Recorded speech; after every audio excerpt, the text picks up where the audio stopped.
राधे कृष्णा। क्या आप जानते हैं कि कामदा एकादशी व्रत के संपूर्ण कथा के पाठ से वाजपेयी यज्ञ के जितना ही फल प्राप्त होता है।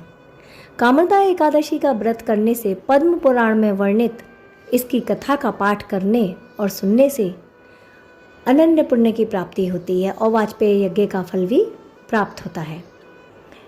वशिष्ठ जी बोले, हे राजन, चैत्र शुक्ल पक्ष में कामदा नामक एकादशी है।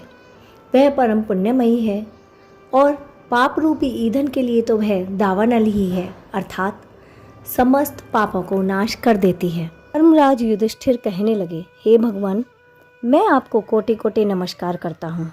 अब आप कृपया करके चैत्र शुक्ल पक्ष की एकादशी का महात्म्य कहिए।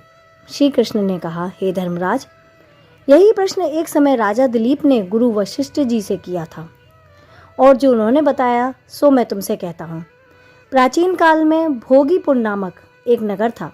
वहाँ पर अनेक ऐश्वर्यों से युक्त पुंडरीक नाम का एक राजा राज्य करता था।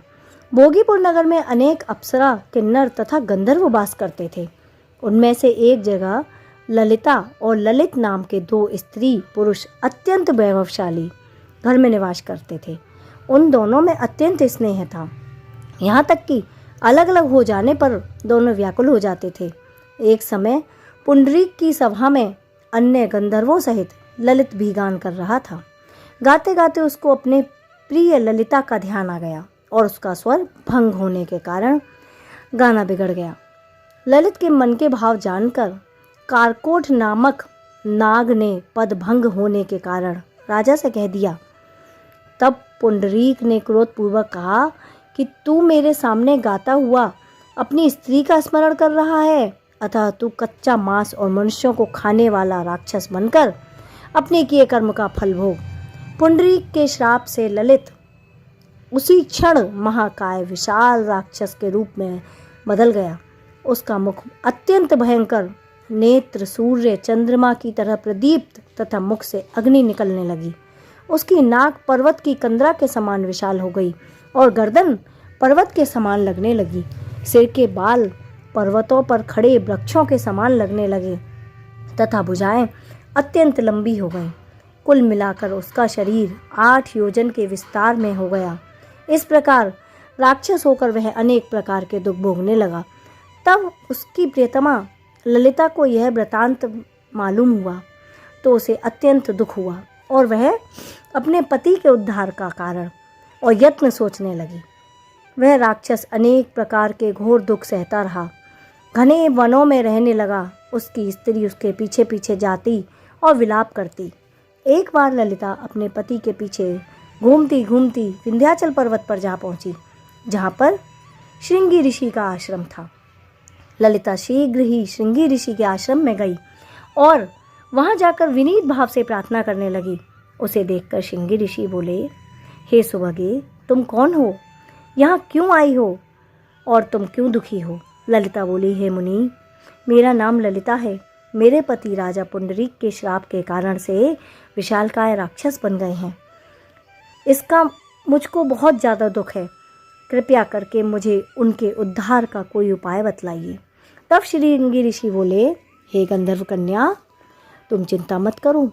भगवान विष्णु का एक अति प्रिय व्रत है जो कि अब चैत्र शुक्ल एकादशी में आएगा, जिसका कि नाम कामदा एकादशी है, जिसका कि अर्थ है इच्छाओं को पूरी करने वाली एकादशी। कामदा नाम से ही ये प्रतीत होता है।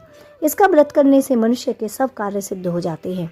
यदि तू कामदा एकादशी का व्रत करके उसका फल अपने पति को दे देगी तो वह शीघ्र ही राक्षस की योनि से मुक्त हो जाएगा और राजा का श्राप भी अवश्य ही शांत हो जाएगा।